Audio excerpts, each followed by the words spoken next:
This is Ian from Lean Media, and if you're an Amazon FBA seller and you suddenly see sales showing up in places like Canada or Mexico or Brazil, it's possibly because you've been auto-enrolled in a program called Remote Fulfillment with FBA. I only found out about this particular program when I got an email from Amazon saying you'll soon be enrolled in Remote Fulfillment with FBA. Like, they're just telling me they're going to put me in it. I'm going to show you how to get out of it because it causes some problems, as I will shortly explain. So first of all, go to Amazon Seller Central, search for remote fulfillment, and you should be able to get to this particular page. Hopefully you'll see an option that says opt out now.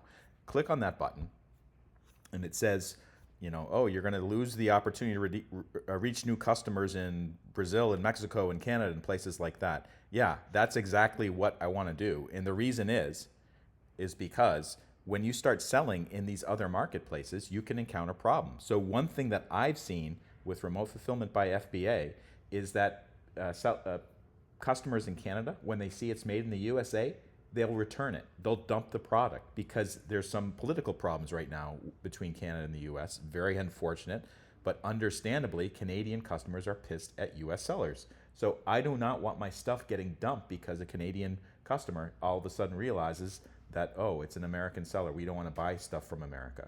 The other thing that comes up with Amazon, with Mexico and Brazil, is if there's some problem with delivery of the product or returns, that's a really big mess for you as a seller to deal with. So I recommend getting out of remote fulfillment with FBA.